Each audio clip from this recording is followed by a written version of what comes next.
Well, I know one thing is very clear. The American people know who was for them and who was against them. The American people know who fought and will continue to fight to ensure that we have a healthcare system that does not remove the ability for people to get the basics, which is the healthcare that they deserve.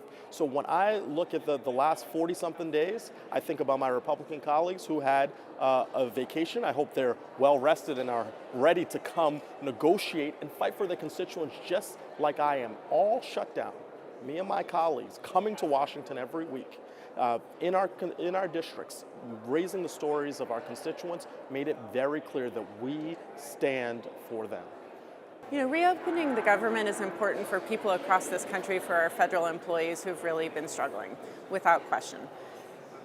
What this shutdown did was focused the American people on an issue that they all were feeling and didn't realize that everyone was united on, and that is the need for a change and affordability. Asking for the status quo is not what we should be fighting for. We need to fight for true affordability and access. So this shutdown got that conversation moving. And let's just be clear, like, the Republicans had the ability to avoid the shutdown from the beginning, and they chose not to. And so it is on them that people had to go through all this, and now, using this momentum, we have to continue to deliver for the American people. And we failed with this continuing resolution, but we need to not fail the next time. You know, I really struggle when I think about the costs and the toll that these last 43 days took on the American people.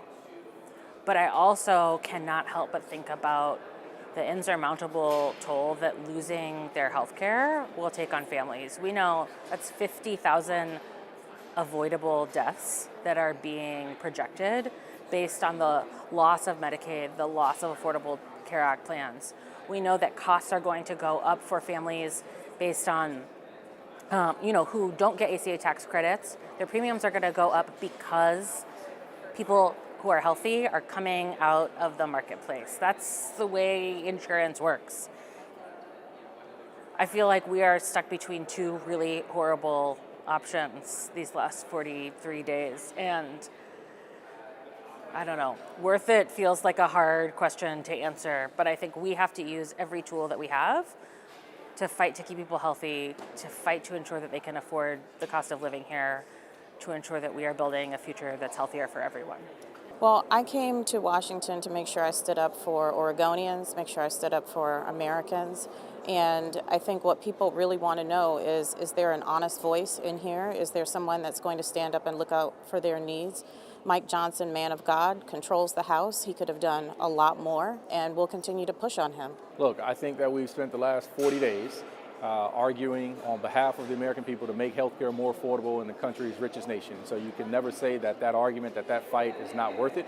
However, I do think we should have walked away with more. I think that the uncertainty that this shutdown created should have led to us being able to get something out of this deal more than just a handshake agreement in the Senate to be able to take a future vote on healthcare premium subsidy extensions, which I think, as most people know, Republicans saying that they will hold a vote on that issue is essentially asking two wolves and a chicken to vote on what's for dinner.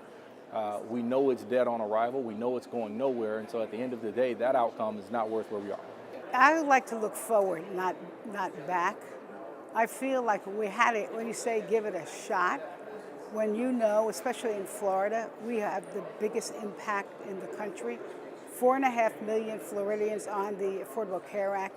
90% of them count on these subsidies. Millions of Floridians are going to lose their health care. I can tell you this, my phone is ringing off the hook, not just by constituents, but by people who are running our hospitals.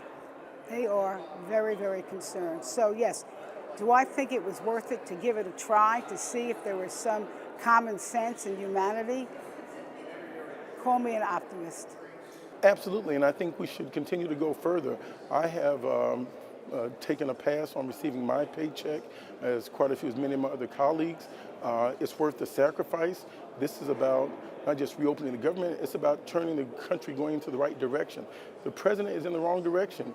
During this 43 days of shutdown, what has he done? He's torn down the east wing of the White House. He's gloated about his fabulous balls that he's had in Mar-a-Lago. He's talked about, he's gone to football games. He's been golfing.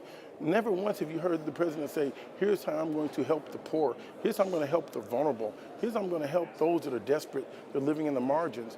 And so his priorities are wrong. He wants the American people to continue to make bricks without straw. People aren't lazy. People are tired, and they've been taken advantage of. And so not until we restore what was already missing in the Affordable Care Act, and not until we make sure SNAP is fully funded, not until we make sure that the LIHEAP is fully restored, can we stop. We have to continue to push forward. He's taking the country in the wrong direction. Well, there was a lot of pain. We didn't have to have a shutdown. Nothing has changed now except the bill's a little worse with that Senate provision they put in there about suing. We could have done this from the beginning. If you'd have just put health care in there, we wouldn't have had to have this shutdown. So it's something that they're going to have to take responsibility for because it could have been avoided.